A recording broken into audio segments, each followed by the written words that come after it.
Your call has been forwarded to an automatic voice message system. Hannah Shaw Is not available. At the tone, please record your message. Hi, my name is Alex and I'm from Portland. I just adopted my first kitten and I'm so excited. But we live in the city and I know she will always stay inside. I've heard that female cats don't spray, so do I really need to have her spayed? You're listening to Not Just Fluff, Pet Wellness from Banfield Pet Hospital, hosted by me, Hannah Shaw, animal advocate, otherwise known as the Kitten Lady. If you're like me, you love your animals a lot, but they can't talk, and it can be tough to know what they really need. Not Just Fluff is here to provide you with actionable tips and science-backed advice from reputable professionals who really understand pet care.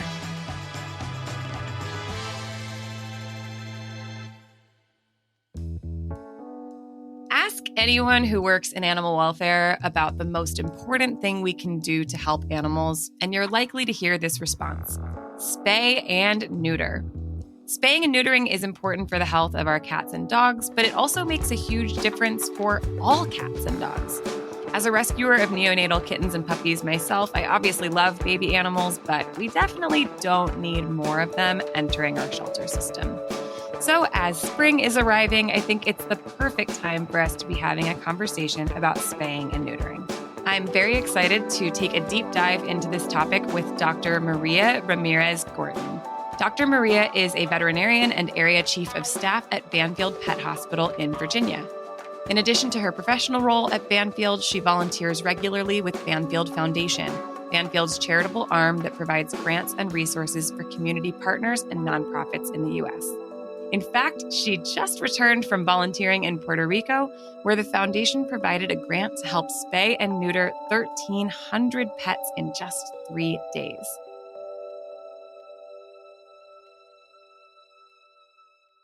Dr. Maria, welcome to the show. Thank you. Thank you so much for having me, Hannah. I love it. I have to ask, I heard that you just got back from Puerto Rico where you were involved in sterilizing 1,300 animals. Is that right? Yes. I myself was not involved in the actual surgery portion of the procedure, but I was partially in charge of recovery, which to me is one of the absolute most important parts of any surgery day. I had brand new tech students and my son was there. So it was just an amazing experience because it was a teaching experience, but then we were able to help so many pets. So it was fantastic. That is wonderful. I actually participated in Spayathon for Puerto Rico a few years ago in Vieques, and it was so incredible. I was on the trap team, and we trapped like hundreds of animals over the course of a few days, and what an incredible thing to be a part of, something so high impact. Can you talk a little bit more about the impact that's made? 1,300 animals is wow. One of the big things for Vets for Puerto Rico, they came about right after Hurricane Maria because there was just such a need. So many pets were displaced. Then they end up with a lot of homeless pets and wandering pets. And so then the population just grows from there. And so it's just been between that and other organizations just trying to play catch up from so many pets that really have this need and even the community that just can't afford for this to happen, but they know that it's super important. So I just remember the second day, and we knew this was going to be a big day. This was our main day. And someone took a video of the line of people that just went on and on and on and on. The people are so grateful. They're just super happy to have us there. So I know even just that one day, but obviously it was 3 days, the impact is it's just huge. But again, it's just a drop in the bucket. There's just still so much need. So I think that's a great segue into this week's topic, which I'm very passionate about. Sounds like you're passionate about too, and that is spaying and neutering. Gosh, I have a lot to say on this subject, but what I want to do is break it down into different sections here, the different important reasons that we want to spay and neuter. And I want to start by asking you about individual animal health. So just when we're looking at the health of an individual cat or dog, what are the benefits of spaying and neutering? Again, there's so many benefits and everyone will have their different opinions, even as doctors, as to what the most important benefit is. But individually, these pets, there are pets, their bodies are going through something that's meant for reproduction, but they're not actually reproducing. And so there are some changes that happen that are actually negative for the pet if they don't get spayed and neutered.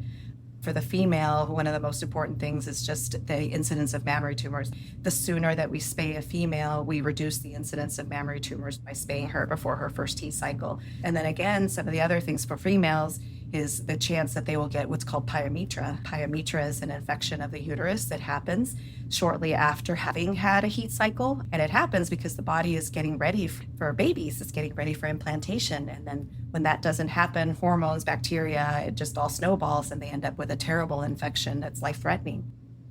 For the males, not as complicated of a process, but certainly males can get prostate enlargement, prostate problems. They can get also testicular problems. That's just simply from that testosterone that they really didn't need as they grow up through life. And it really affected their quality of life. That's the big thing.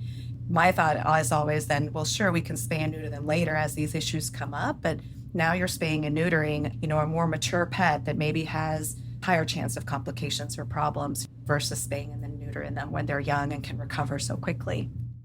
Thank you for all that. And like you say, a pyometra can become an emergency very quickly, and you don't know that it's happening until it is an emergency. I've been involved in spays where we've taken a cat in for a spay and they have a pyometra. And if we had even delayed this by a week, it would have become a life-threatening situation for them. So when we can avoid that, that's obviously really good. Yeah, sometimes it's a 24-hour situation. We always say, don't let the sun set on a pyometra because it really could be a 24-hour situation. So you're very right. What about their behavioral health? There are so many behaviors like yowling and spraying and even fighting and roaming behaviors that are really mating behaviors. Can you talk about the behavioral benefit of spaying and neutering? Sure, absolutely. I think whenever I speak with some of my clients and they have their little puppy and they love who they are and their behavior, I always say, the spaying or neutering process isn't going to change any of the good things that you're seeing. What we're doing is we're potentially circumventing some of the more negative things that we might see as, like you said, these are natural behaviors that come from the mating process that they're not really getting to do in a natural way. So you do see with cats, they spray, they're territorial, and they mark their area to say, this is my territory. And once it's learned, it's very difficult to train that out of them. When you've got some pets, the male pets, they're trying to escape to mate. And so you have dogs that will jump fences, or if you have an unspayed female 2 houses down, they can smell that a mile away. So you do have a lot of that escape behavior.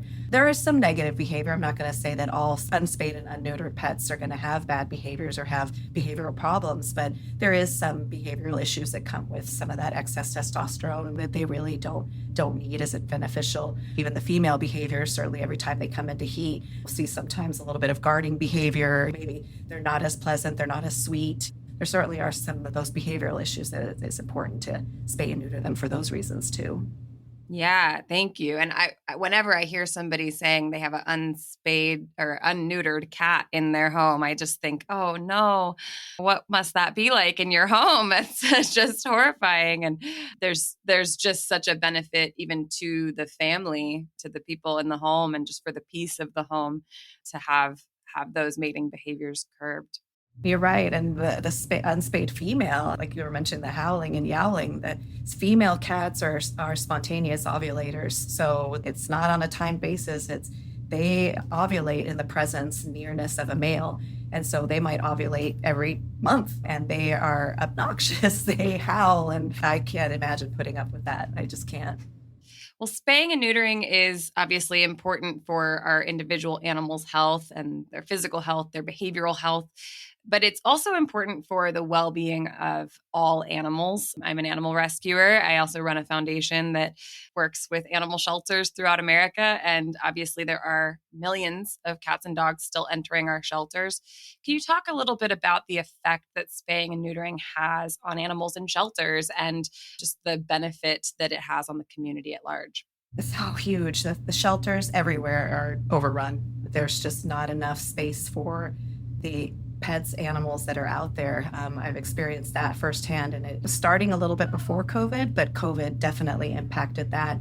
Yes, folks were adopting pets and getting more pets, but at the same time, we weren't able to catch up on the spaying and neutering and adoptions that needed to happen before then. So there's just no space. And so when you think about just the impact of one female, say cat, that wasn't able to get spayed that can have a litter of kittens that's anywhere from 3 to 10 plus kittens in just one sitting. And then it's just exponential from there. There's just not enough veterinarians even to go around to take care of them. I've done some events in the past where we've just brought some folks and volunteers to a shelter to just do some exams and rabies vaccines so these pets can go on the adoption floor, because otherwise they're stuck.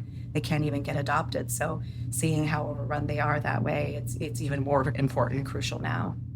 Yeah, I absolutely agree. I think spaying and neutering is like a key factor to the well-being of this entire system of animal welfare. Hopefully we've set the scene here for folks who are listening about why spaying and neutering is so important for our individuals and also at the community level. But I want to now ask you a question that is very basic, but a lot of people might have, which is, can you explain what is a spay and a neuter? What happens when you're doing these surgeries? Sure. It is surgery. For the male, it's a little less invasive. It is a castration, so the testicles are being removed. And so it's not as difficult of recovery for them because they're removed outside of their body. For the female, it's quite an invasive surgery. It's actually a pretty risky procedure that, again, we get so complacent about. It's essentially an ovariohysterectomy, which is a fancy term for saying we remove the ovaries and the uterus of the female, and we do that intraoperative. So we're opening them up and going into the abdomen and tying off important blood vessels and removing these organs. So that's where, when your veterinarian recommends, make sure that they're not running, jumping stairs. They need to sit still for 2 weeks. We need to make sure all of these things heal. It's for the outside incision as well as what we've done to secure everything on the inside. So again, it's pretty major surgery. You're absolutely right that the difference between kittens and puppies and the males, when they come back, they're running around like nothing happened. And the females, their recovery is a little longer. Before talking about recovery, I would love to talk about the lead up to a spay or neuter procedure. A lot of the time, a veterinarian will recommend doing blood work before an appointment. Can you talk about why blood work can be important before a spay or neuter, and what are you looking for? Yeah, absolutely. Your basic blood work is blood work like we would get when we go to the doctor once yearly. You're getting a CBC, which is complete blood cell count, just to check the levels of red blood cells, white blood cells, make sure there's no signs of infection present, make sure that there's no signs of early anemia for some strange reason, parasites or other things. And then the other part is just a complete chemistry screening. So make sure kidneys, liver, all those internal organs are functioning properly to be able to survive the surgery and the time afterwards. So super important for that. Most pets, especially the young pets, are going to be just fine, but you'll have just that small percentage where you will find something. You might find that they are anemic, or there's some signs of infection or they have early kidney disease. There are some congenital diseases that we can sometimes find by doing that blood work. The other benefit is when you get that blood work really young at this early age, at that time of the spay and the neuter, and continue to get blood work for them once a year or twice a year, you can catch those little trends that start to happen way before they even become a problem. Like, let's get that blood work early on when they're young, because their lifespan is so much shorter than us. We want to be able to catch things as quickly as possible.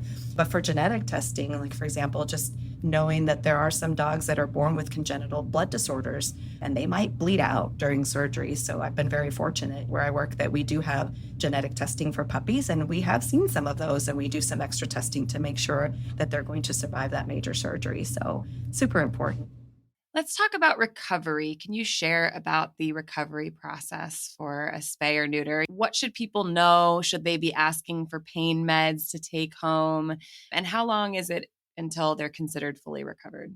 I'd say recovery period in general will generalize to be between 10 to 14 days. And that's typically the time frame. Both pets, male or female, are going to have some sort of incision, big or small. The golden period of healing is really between 5 and 7 days, where things are either going to stay together or they might fall apart, whether just by the natural healing process or maybe because they did a little bit too much. And so the recovery will be a little bit different, but in general, you want your pets to stay exercise restricted. They need to just stay calm. We need to remove any major stairs or jumping furniture, make sure that we're minimizing the amount of that type of activity that they're doing. I usually tell my clients no walks, really avoid a long walk. That might be a little bit too much. They might seem like they want to, but they really shouldn't. A leash to go outside to do their business and come back inside and really keep them restricted. And we know that's tough, especially with a super energetic puppy, but it's just so important to minimize complications. Of course, pain medicine. So definitely every pet deserves pain medicine of some sort, and that's going to vary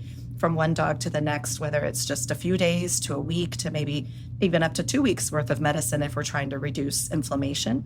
Some pets might need some calming medication. So there's other medications that are available if they are ready to just jump and run and don't realize that something happened to them, but we still need to keep them calm. They might need a little medication to just help with that calming process. You mentioned complications, and I know that complications are incredibly rare, but they're not impossible.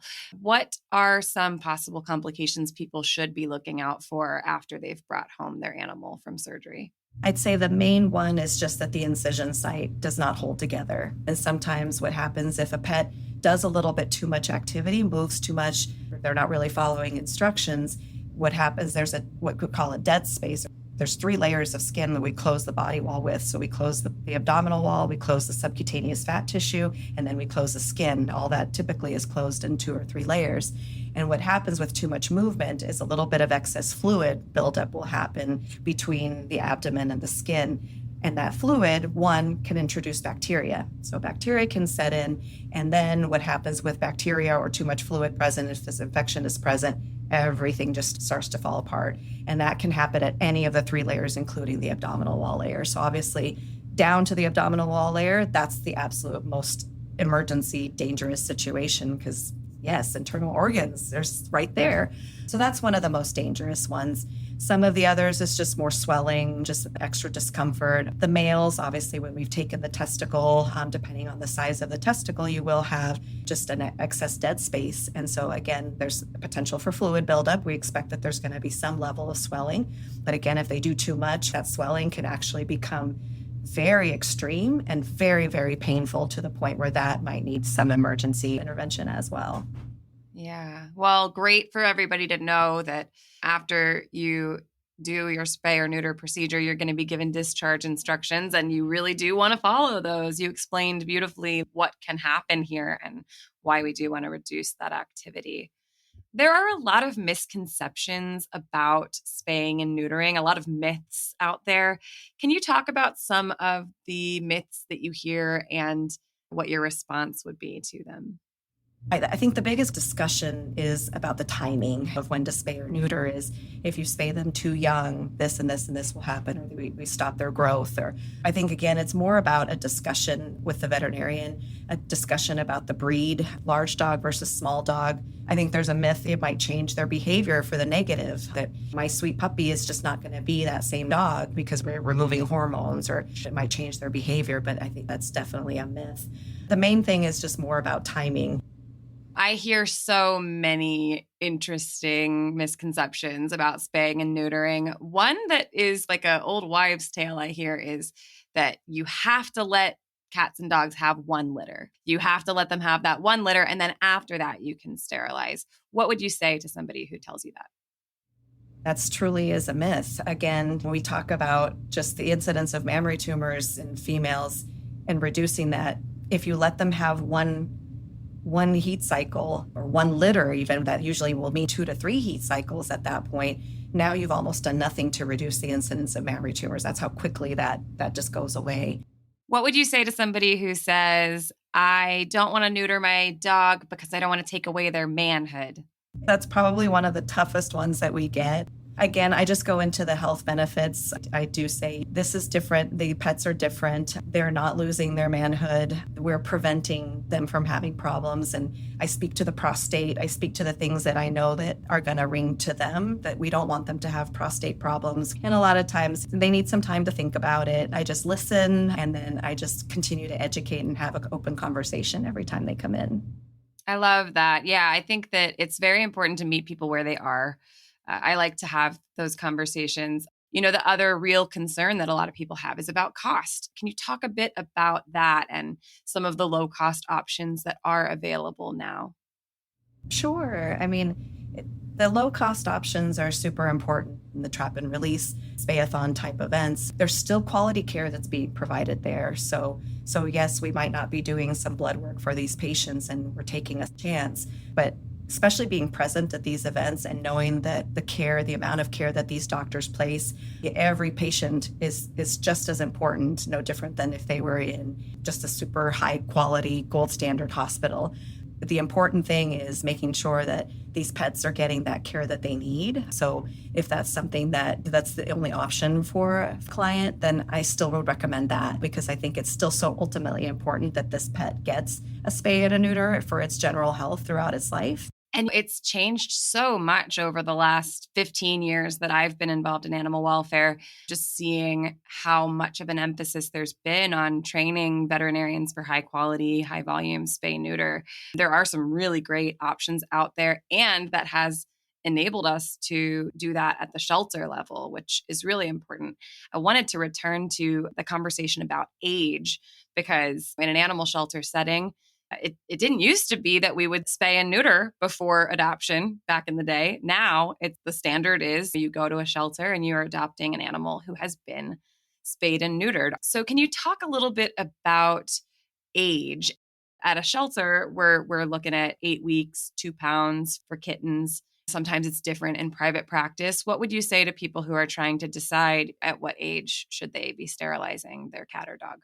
In the shelter world, it might be closer to 2 months, or so, mostly because we want to make sure that that's happening before they go home, not risk that not ever getting done. In a home situation, ideally for a female cat or dog, we're trying to get before that first heat cycle. We're looking at somewhere between the ages of 4 and 5 months. 6 and 7 months typically is not too late. There's plenty of dogs that are late bloomers. Anywhere from that time frame of 4, 6, 7 months or so for that spay. For the neuter, there's not such a rush. There's not a first heat cycle.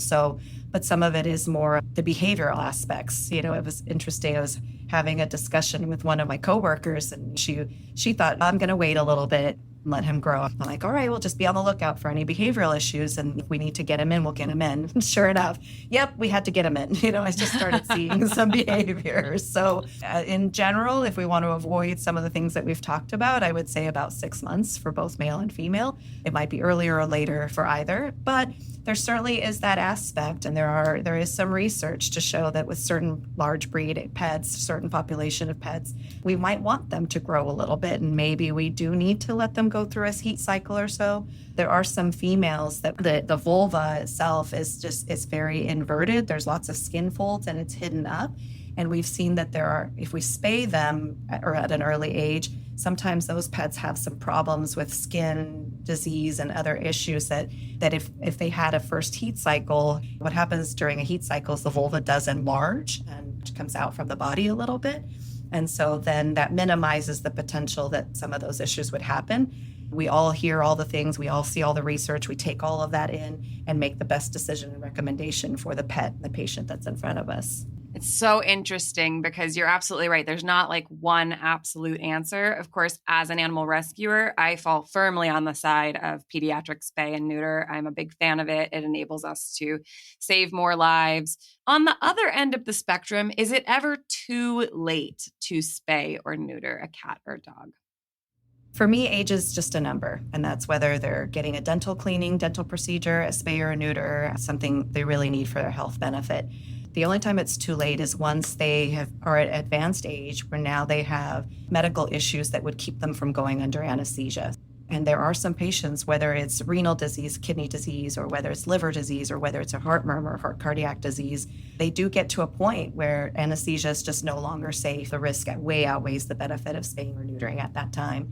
It's a hard discussion at that point. They may not make it through surgery at that point, but they're also not going to make it through their pyometra. So it just becomes really difficult. So I would say it's never too late as long as the pet is in good health. And that's when blood work is even more important to make sure that that's the case.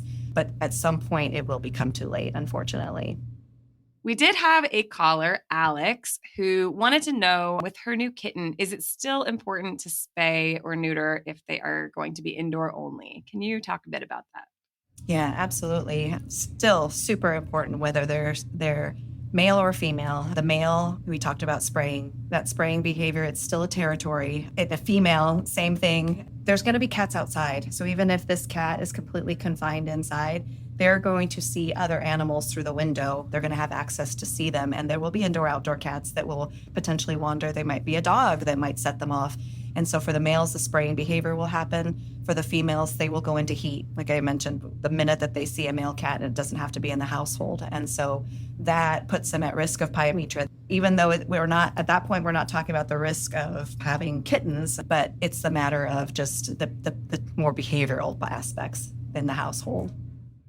Well, thank you for mentioning the outdoor cat population, because that's where I want to really wrap up here and say, as much as we're talking about the importance of sterilizing our companion animals, for me, it's important to also emphasize that we do have community animals here in the States, and they also need sterilization services. Being a kitten rescuer and working with shelters, I have to say, the vast majority of kittens in our shelter system in the States are actually being born to cats living in outdoor colonies. Can you talk just a little bit about community animals and the importance of sterilizing them, even though they're not our pets, but they still need this too, right?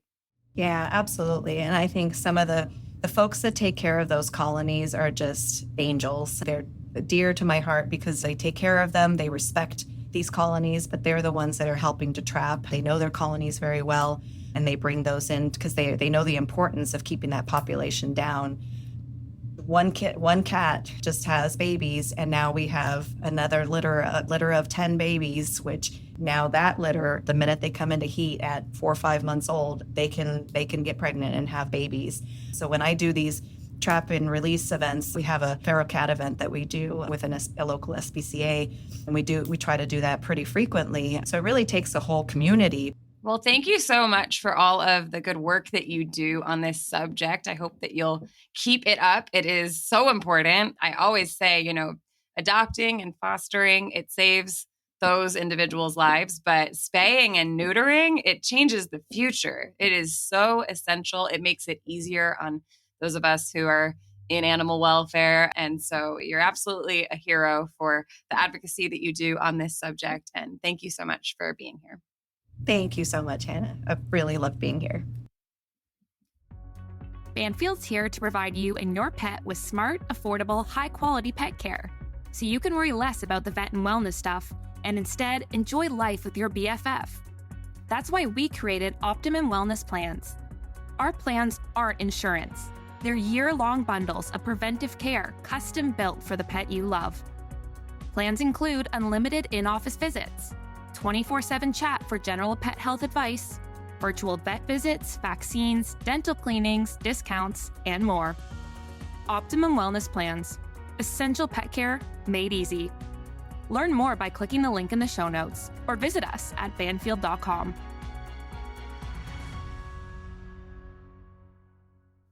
We have a special segment for you today. I'm joined by Kim Van Syoc and Lacey Frame from the Banfield Foundation, Banfield's charitable arm and registered nonprofit whose mission is making preventive care possible for the pets that need it most. Kim is the foundation's executive director, and Lacey is a registered veterinary technician and manages the Banfield Foundation's field clinics. In 2023, the foundation awarded more than $3.3 million in grants and resources for community partners and vulnerable pets across the U.S. Kim and Lacey, thank you so much for being here. Thank you for having us. It's a pleasure. There's such a huge volume of cats and dogs in U.S. shelters, and spaying and neutering is obviously a huge part of helping them. Can you talk about why spay-neuter is such a large priority for the foundation? At the Banfield Foundation, yes, we definitely believe in the premise of preventive care, right? From tail to nose, right? Like every component of it. But spay and neuter, I think most people honestly think of it as like an add-on to preventive care when really it's like a core component, just really as it should be like your vaccines or anything else. And we're really passionate about it because we want every pet to have a home and to be loved and to be cared for and to have that care be sustained. It's pretty heartbreaking, the things that are happening to animal welfare right now, because every day we get multiple emails a day from shelter partners where they're over capacity, there are multiple pets, into a kennel. And if we can do anything to help alleviate that future suffering and challenges that our shelter partners see, but also in communities where maybe the dogs or cats don't end up in shelters, but they more live in a community, we know that comes with extra challenges as well, because it's a resource challenge, right? Resources for families to properly care for them, and resource challenge for them to feed, find food themselves or care. It's an amazing mission. Can you talk a bit about how you are achieving this mission? What are some of your activities? From my background of working in the hospital setting for a long time, is that we don't always realize when we're in the hospital setting that when a pet comes into you with their family, that 90% of the challenges are already overcome. A hospital professional's job is to educate and then perform the services like spay and neuter, vaccines, disease prevention. It's when you get out of the hospital setting and you see that the shelters are at 2 and 3 times the capacity that they were designed for, or in the rural areas where there's just free roaming animals that just don't have the resources, that you realize how big the problem is. So some of the ways that we work to overcome some of those is our field clinics. We work with nonprofit organizations that, they work in the field in those areas, and we support them with grant funding as well as volunteer support. This is again, one of those things we see constantly. It was a partner up in Page, Arizona, and they posted these 2 puppies in a kennel with a little note that said, found these at the side of the road, just passing through. And it was like a traveler that was just passing through. They found 3 puppies, no mama, no access to water, food, in the middle of the desert. And they picked them up and they just dropped them at the doorstep of this shelter in northern Arizona with a note. And that was it. And unfortunately, one of the puppies didn't make it.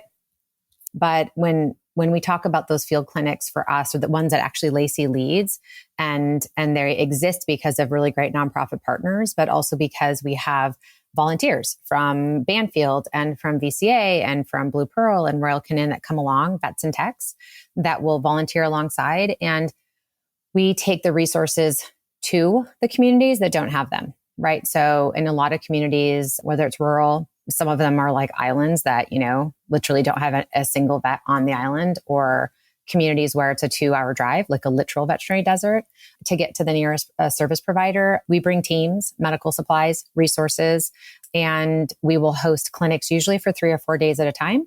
And we do everything from spay neuter, you're doing amputations, and you're doing sometimes eye enucleations, and you're providing basic care, you're removing fleas and ticks. And you're just providing the care to make their life better and give them the best chance they can to survive when there's no veterinarian there again. So that is so amazing and impressive to me. And I love it. It takes a village and so many different ways to address these issues. What are some of the ways that you're helping with preventive care generally? Yeah, I'd say one of our most accessible ways is through, so we have a variety of grant programs, and we have 2 ways that you can get funding. One is really traditional grant making that you're obviously very familiar with. So at banfieldfoundation.org, we have partners that can apply for what we call our community cares grants. So those are grants for any nonprofit that has a veterinary team on staff or a contract with. And we say that because we know that's the most cost-effective way to deliver the care, right? Is that they have the staff there. We don't have to worry about supplying that part. So they can apply for grants that helps them provide community clinics. So whether that's just vaccine, whether that's, a rabies and a microchip, whether that's something, what we call preventive care plus, which is like ears, eyes, skin, and really trying to meet the baseline needs of the community. Those are probably one of the most important things that we can offer. And Lacey, you're an RVT who is doing this work like day to day. I wonder if you have maybe a favorite story of an impact that you've been able to see out in the field. Oh man, there's so many stories that sit real close to home for me. But from one of my most recent clinics, it was a spay and neuter clinic with our partner, the Parker Project. And we also had a wellness clinic going at the same time. We had a family come in with 2 dogs that had an encounter with a porcupine. And so we were able to couple it up with their neuter procedures, but also remove all the quills that were in their face. And by the end of the clinic, after getting pain medication and the quill removal, their vaccines, parasite prevention, all of that all together, the dogs just had a whole different personality from the start of the clinic. And so just seeing the transformation of, scared and painful dog to a happy eating waggy tail by the end, and how grateful the family was to be able to get that care is huge.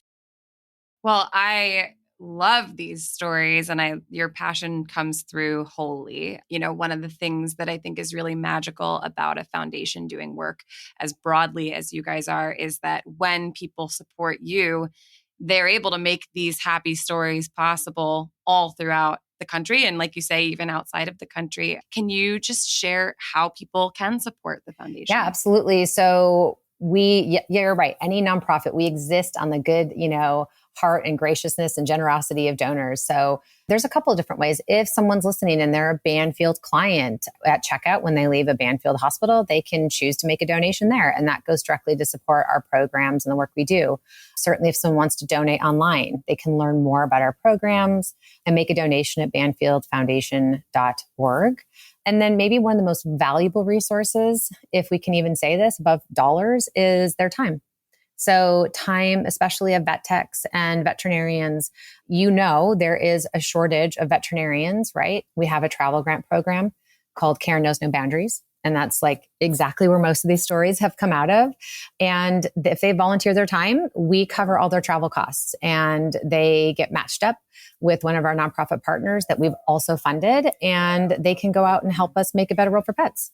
Thank you so much for the work that you do. I really just have so much respect for both of you, and I really appreciate you being here. Thank you, Hannah. These were really great conversations, and for me, it's a real reminder of why it's important for us to continue raising awareness and to support efforts like what Banfield Foundation is doing to make spaying and neutering more accessible to everyone. The reality is there are still a lot of communities and people who we need to reach with spay and neuter services. And we can make a big difference by supporting that effort through donations or even just by being advocates for spay and neuter in our own communities.